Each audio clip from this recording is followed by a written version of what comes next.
You're listening to RHR Talks, the podcast where the RHR team talks all things recruitment and advertising. We're going to be covering various topics on which we're regularly asked by candidates and hiring managers and offering our industry insight, which we hope you'll find useful, whether you're looking for that next opportunity or just to find the best talent. I'm Paul Walsh, one of the consultants at RHR, and each week I'm going to be joined in conversation with colleagues across various areas of our business. This week, I'm joined by Tim Maguire as we discuss best practice around networking, CVs, and applications. You're the guinea pig for this, Tim, because you're the first person that is on this, and this is the first recording that we're doing. Tim, do you want to introduce yourself? Who are you? What do you do? Yeah, sure. My name's Tim. Definitely already said that. I've been with RHR for the last 3 years, one of the account managers at RHR. I specialise in pretty much everything and anything. So I've dealt with all the way from mass retail on the shop floor to head of retail for Europe. I've worked on purchasing managers, buying managers, merchandising. If it's in the retail industry, I've probably recruited for us. I've been with RHR 7 years in September, which is... Is it 7 years already? Wow. Yeah. So 7 years in September. I'm one of the consultants. I work really closely with Tim. Quite similar to Tim, actually. The positions that I tend to recruit for are quite broad, typically within that retail, hospitality, leisure, healthcare remit across various different functions. So operations, HR, finance, bit of property. There's buying and merchandising, of course. So again, very similar to Tim. If it's within that area, we've probably touched upon it at some point or another, and it is anything from volume, lower level recruitment, all the way up to sort of director level appointments and more retained search assignments. So pretty much whatever our client needs, we pretty much have done, haven't we? Basically, yeah. And we've recruited in areas where we didn't even know existed. Yeah. So what we want to talk about today is it's essentially 3 topics in one, but they're all quite linked, I would say. Yeah, I would definitely say, yeah, they all kind of merge into one. Yeah, and it's almost like a part of the initial job seeking process. And a lot of questions that I get asked, I don't know if you do, Tim, around basically how to start when your job search is either forced upon you, unfortunately, or you're just quite new to it. So, Tim, talk us through what we're going to be covering today. What are the 3 areas? So the 3 main areas we're going to cover today is networking, CVs, so whether that's do's or don'ts, the insight of what a CV is for, what a client or a business might see from a CV, and applications about, getting your CV to the right people and getting, your profile to the right people. Yeah, it's going to be more of a conversation, and I think we're going to look at, it's probably best to look at these things separately, but you'll probably see the link as we continue talking about it. So networking is a word, I think it's a word that scares so many people, and people know what it is, but they don't necessarily know how to go about it. Do you find that? Yeah, I think I talk about networking, and I feel like I'm at some fancy party that I've never met anyone before, and everyone's got bow ties, and you have to talk to someone you never spoke to before. But I guess for me, networking is basically just getting yourself across to other people. And a lot of that is online nowadays with everything, with pandemic and online applications. But I guess it's just more than just a CV, which we'll talk about momentarily. It's yourself, getting yourself as a person through more than just your experience, actually. Yeah.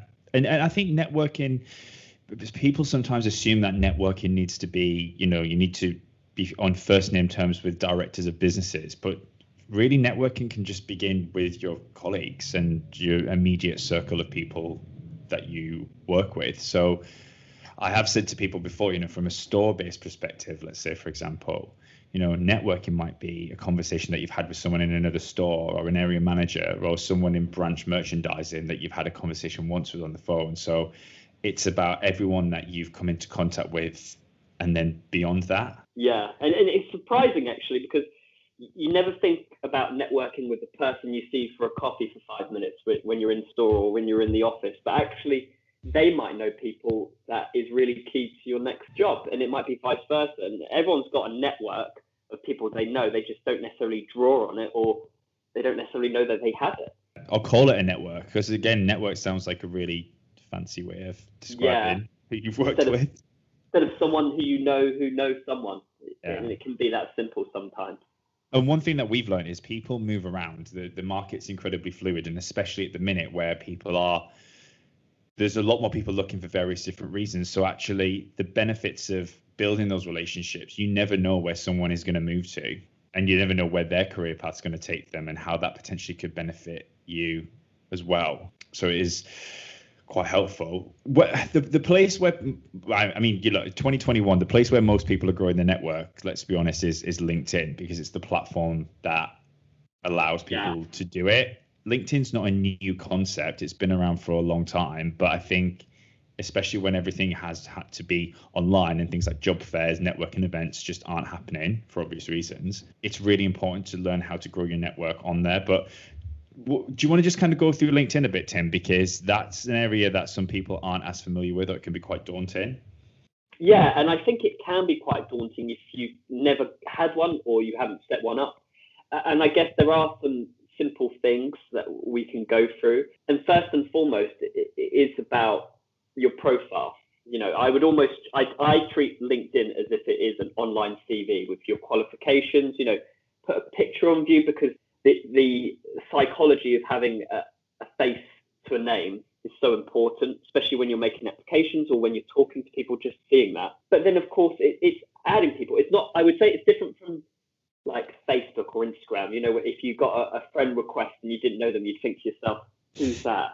Whereas it's a lot different in LinkedIn. It's very much, oh, I see you work in the retail industry. Oh, buying. Well, I'm also a buyer, so let's connect. And so you shouldn't be afraid to reach out to people. And I think that's the starting point, is to think,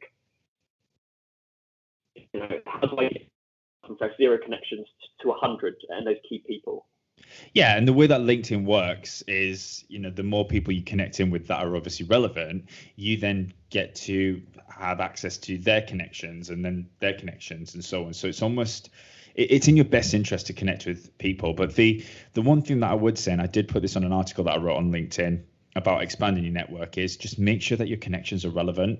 It's all good and well even adding friends that that work in completely different areas, but I think there's other platforms for that. And you want to make sure that you're seeing content that's relevant to you, because ultimately, if you are job searching, you want to be the first to know about opportunities, and you want to be able to link in with the people that are going to help you with these opportunities.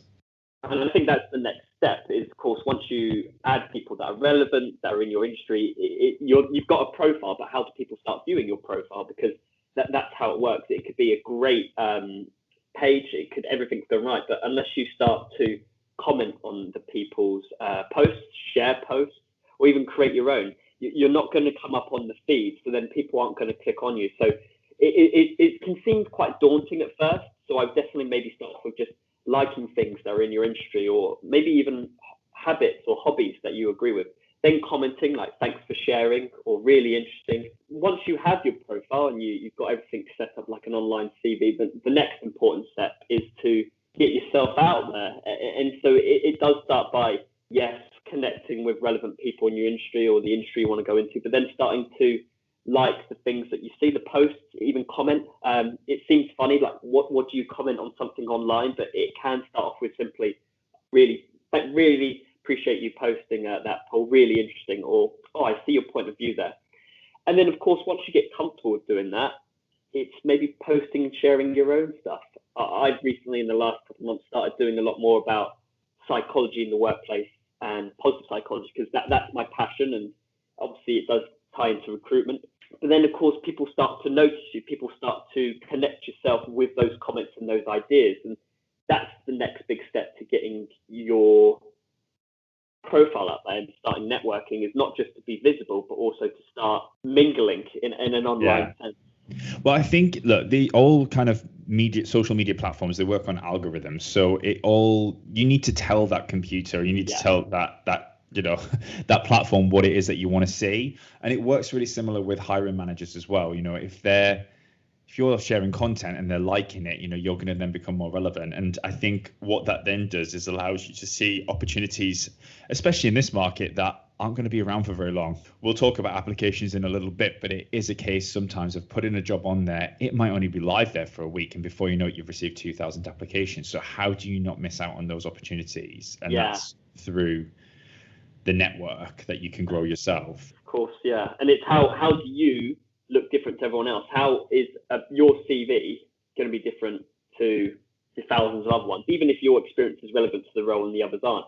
And then that's when you start to build an online profile, because I don't know about you, Paul, but if I have an application and, you know, I'm speaking to a candidate, one of the first things I do is look them up on LinkedIn. I don't know why. I think I always like, because I'm not meeting all my candidates face to face right now, I always like to put a name to a face.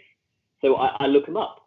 And of course, a lot of people who struggle with it, I give support on the phone when I first speak to them, because it can be, I think it can be a breaker sometimes for clients if they can't see you're the person behind the application.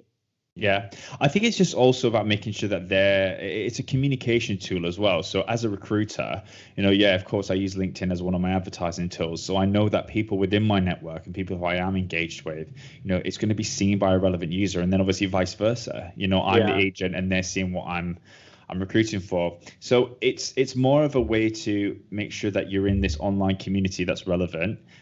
Obviously, you've got direct messaging via LinkedIn, which it's always something that we've been told to kind of avoid. And I think if you are making applications, there's going to be people who have a lot of in-house agency recruiters that receive tons of direct messages. But actually, if you have that relationship there, then and you want to follow something up, I'm a really big advocate for dropping someone a line directly. Yeah, I completely agree. I think if you make an application, you think to yourself, do you know what, I'm perfect for that role, and I absolutely love the brand.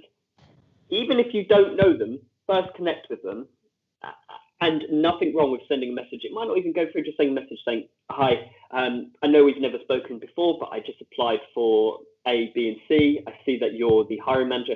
Just want to let you know, I'm a big fan of the brand. It sounds cheesy, but I know candidates who have gotten the position because the hiring manager's got 100 CVs here.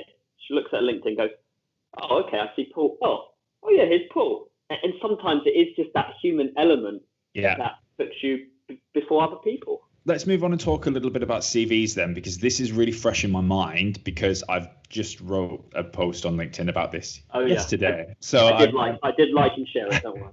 Good. So I'm nice and rehearsed with this, but do you get asked a lot of questions about CVs?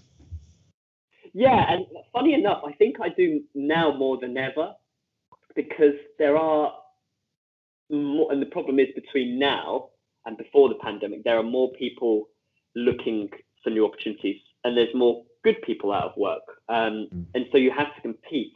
And so beforehand, it necessarily was okay for the CV not to be perfect as long as you had the experience. Whereas now you're competing with 1,000 other people for a role. So it has to be tip top. As you're right. Well, you are right. And I think, you know, you get an application and it's got, 300 applicants and 100 of them are suitably qualified for the job. So how do you then make sure that you are shortlisted, essentially, or put to the top of the pile? And I think the mistake that people have with their CV is just putting too much information on there. Yeah. And of course, you've got to see in an ideal world. I was talking to a senior candidate about this the other day. In the ideal world, you would send a CV. The hiring manager would look at it for 5 minutes and go, "Oh, that's great. Oh, that's really perfect." It's not like that, unfortunately. It is not a perfect world, and so your profile needs to come across in less than 30 seconds, because that's the amount of time someone's going to be able to look at your CV. And so sometimes less is more. The right information's on there. And also, you've got to remember, it's not necessarily about selling yourself and all your experience. That's the interview stage. The CV is almost the temptation behind, I am right for this role. Please invite me in. As I mentioned yesterday on that post, is people fall into the trap of listing their job role as opposed to their key achievements. And I actually had this conversation with so many people, because the hiring manager is going to fully understand what it is that, say, a senior buyer does. So you don't need to tell them the day-to-day. Actually, what you need to tell them is where you've added value to that business and what personal achievements in that job role are going to make you stand out from the, I don't know, 300 other senior buyers that have also applied in, who do the same day to day as you, but actually might not have the same impact or achievements as yourself. They're the points that really need to be on there. What do you think about, because the thing is with CVs, there's so much conflicting advice, because ultimately it really is just, there's no right or wrong way to do it. But I'm very much a person where less is more. I want to see the facts, because the interview and the initial phone call is about the interpersonal side of things, understanding the actual person. What do you think about that?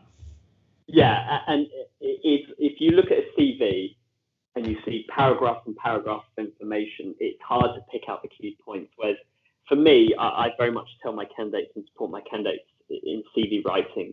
It is, your key achievements, your job title. I wouldn't list anything past 5 to 10 years, especially if it's not relevant in the sector.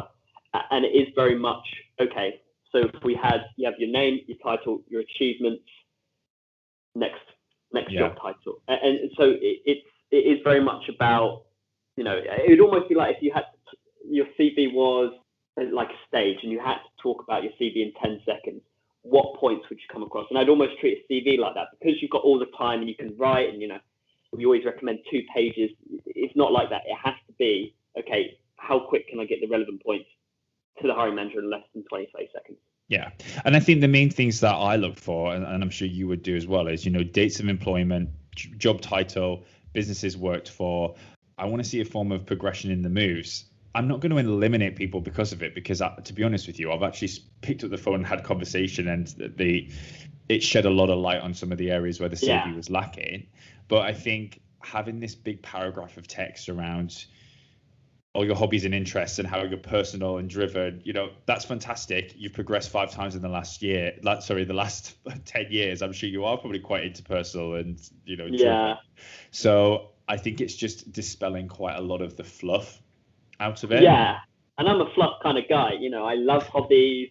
I love talking about all those miscellaneous things that make a person great. But unfortunately, that is definitely the interview stage where you start bringing out more of that personality to the job process. And why is everyone's hobbies exercising, travel, and cooking? Yeah, especially in the last year. I mean, they're my hobbies as well. They're my hobbies as well, but it just seems like everyone has those hobbies. They're actually your hobbies. Whereas if I put cooking down as a hobby, I mean, one of the biggest lies you could ever put on a CV, that's for sure. Yeah. It's traveling as well. And I ask where they've traveled to, and they go, yeah, I've been to London once or twice. And I go, okay, cool, great. One of the things that I mentioned yesterday, and I feel like we spoke about this before in the office, you get a great CV, there's no contact details on there. That actually happens. I mean, talk about singing Hello Darkness, My Old Friend. And it is very frustrating, because of course you're like, oh my goodness, I can help you, you can help me.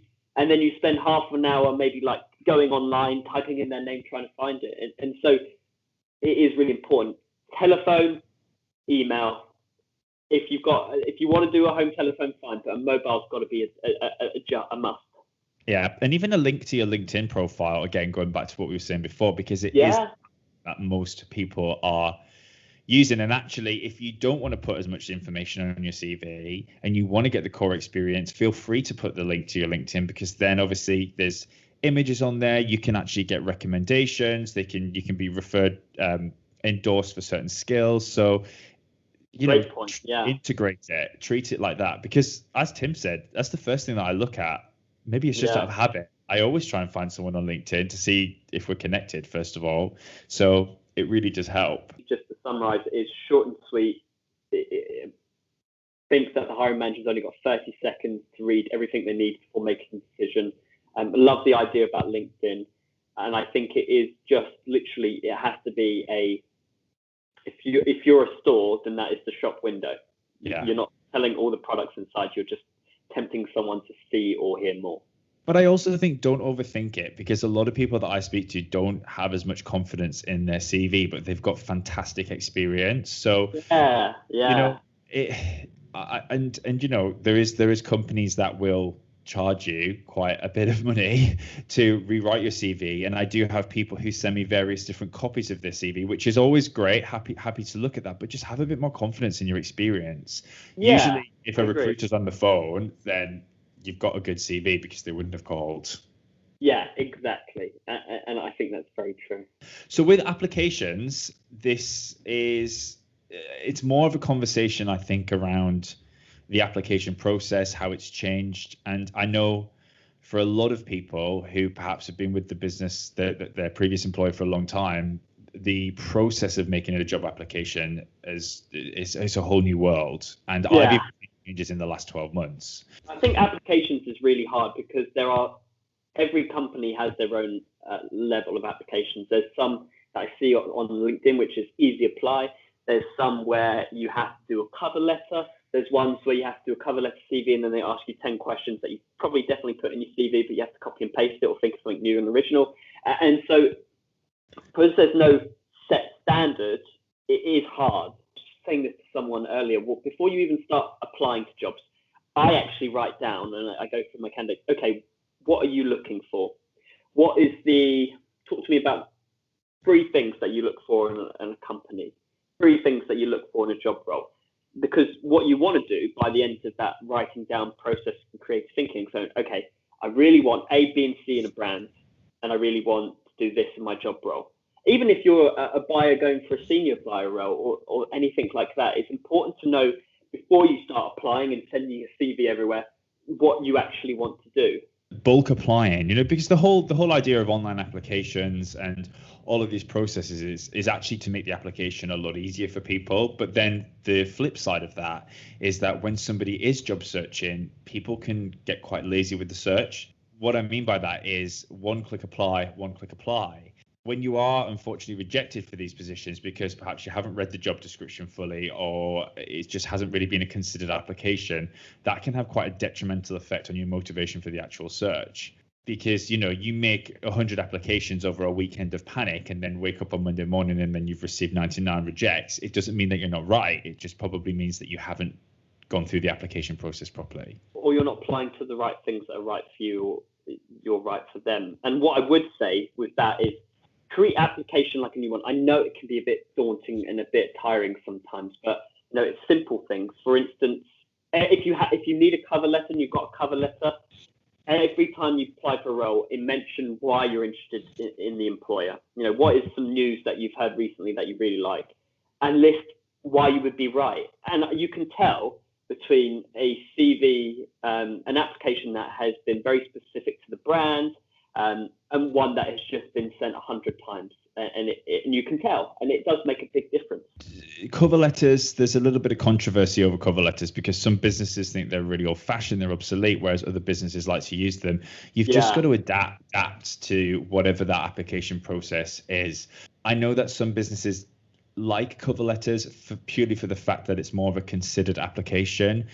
If I'm honest with you, I'm not really a fan of the whole one-click apply because it's too easy. And, I'm thinking about the volume of applications that we receive through our adverts. There are certain candidates who you would come in to work on a morning and you would see that candidate's not only applied to one position, but they've actually applied to every position that you're recruiting for, and sometimes up to about 20 times. Yeah. So be more considered with that.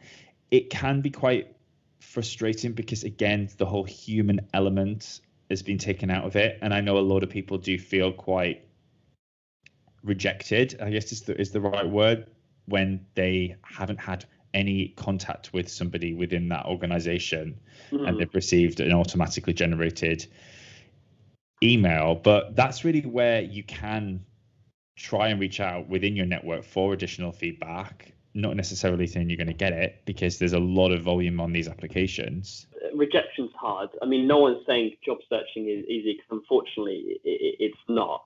And what I would say is, especially if you're actively looking and you're job searching all day, every day, is to make sure you do have a break and you do have kind of a work-life balance, even if you're not necessarily at work. What I would say to the rejections is make sure you are applying for the right roles, because there'd be about 1 million roles that I'd get rejected for right now if I tried to apply because I'm not relevant. And so it has to be something that's right for you and you're right for them. when it comes to, if you're getting rejections and you think to yourself, I'm definitely right for that role, I don't understand why, take a step back and figure out why. Look at your cover letter, look at your CV. Is it brief and specific enough? Is it the fact that your LinkedIn isn't as up to date as it could be? And sometimes those things do make a factor. And unfortunately, sometimes it is hard and sometimes it's not fair. And that's what it is. Yeah, and I think where there's a lot of people, unfortunately, looking at the moment for various different reasons, companies have the luxury of being more selective because there are so many people looking. One key area that people can be quite picky on is, if it's a buying role, is a specific category, or perhaps if it's a fashion retailer, they want someone who's come from a like-for-like background. So don't necessarily don't just go on job title alone, because actually, are you a cosmetics buyer? Well, no, I'm a homeware buyer. And I do understand the frustration that actually, in theory, you should be able to buy any product and you should be able to do the job. And you probably can, but if you're a hiring manager and you have 4 people who've got the cosmetics buying experience and you've got someone who is slightly different, unfortunately, they're more likely to play a safer bet and go with someone who's done it before because they're able to do that. Of course, when the homeware buying role comes up, you're going to be the shoo-in. And so it is important to remember that. Yeah. And I think it's a market that's really tricky as well for what we could hear quite a lot with transferable skills. So, HR is quite a common area that I think people want to get involved with. And you can tweak your CV, but it's quite difficult when you are applying into a HR business partner or even an advisor role, but your background is more store-based operations. It's very difficult to get that point across. So either you explore options internally where you currently are, or if that's not an option for you, I would use your network and have initial conversations with people as opposed to just firing off applications, because it will answer a lot of the questions that people will have. Yeah, and I think it's sometimes, and I think both clients and candidates could do with stepping into each other's shoes. And for the client point of view, it's very much, if it was your job was to get the best people for the business and you see 10 CVs and 5 of them are for HR advisors, previous experience, and 5 are great store managers who could probably do the role and have had loads of HR qualifications and skills, you're going to pick the ones who've got experience because that's their job. Vice versa, clients, and I do feel for the clients as well, because I know what it's like to have thousands of applications, and it can be quite hard to say, actually, you're not right. And so I think sometimes we do need to remember that behind every CV is a human being, without sounding too cheesy. And so just to be careful with that as well, in terms of just making sure that things are right. Yeah, but I think the areas that we've covered today, it really is a 3-pronged approach. Effectively, they're all doing the same thing. So, 100%. With your network, that's just more of a generic way to connect, to see relevant information, understand who these hiring managers are, make yourself a little bit more visible in front of a relevant audience. Obviously, the CV is what it says on the tin. I think everyone knows what a CV is, but some of the best practice around actually, how does somebody who receives that CV get the right information from it? And how are you selling yourself in a concise way, essentially? And then the application process would be, there's lots of different application processes, but just being more considered with that. And I think making a note of what you've applied to. I think you mentioned that, didn't you? Yeah, and I think that is important. A, for your mental well-being, but B, just to help you map out the current job market. If you applied for that role already and you've had feedback, okay, what's the next? Okay, what's the next? Otherwise, I speak to candidates and I ask what they've applied for, and they go, I don't know, but I think I've applied to everything. And you're like, okay, well, how can you help yourself from there? That's the mentality and the thought process behind it. It can sometimes, you're in danger of making it a false economy, because actually a productive afternoon, if you say, well, I applied to 50 vacancies, it doesn't necessarily mean it's more productive. If anything, you're probably creating more work for yourself. You're much better off applying to 5 things that you've got a connection in there, or maybe you've networked with somebody and someone in that business. Because if you look at conversion from application to interview, nobody wants to wake up to 49 rejects, but if it's more considered, you might get 4 invites off 5 applications. Yeah, 100%. And I think that is important to note. Use your time productively. But sometimes they just might not be the right vacancy on the market for you. I think people forget that. Yeah, and of course, when it comes to applications, we look at applications as just sending your CV through, but applications can be networking. Applications can be strengthening CV. So the more you do networking and the more you tune your CV to the job role, the more successful your application is going to be, and it's all tied in. You've been listening to RHR Talks. In order to keep updated on future episodes, make sure to subscribe via Apple Podcasts or Spotify or wherever you get your podcasts. The best way to be kept up to date on vacancies and content would be to follow RHR on LinkedIn and register via our website at www.rhr.co.uk. If you're looking to hire and are interested in finding out more about all of the recruitment and advertising services we offer, then do reach out directly to any of our consultants or call 0207 432 8888.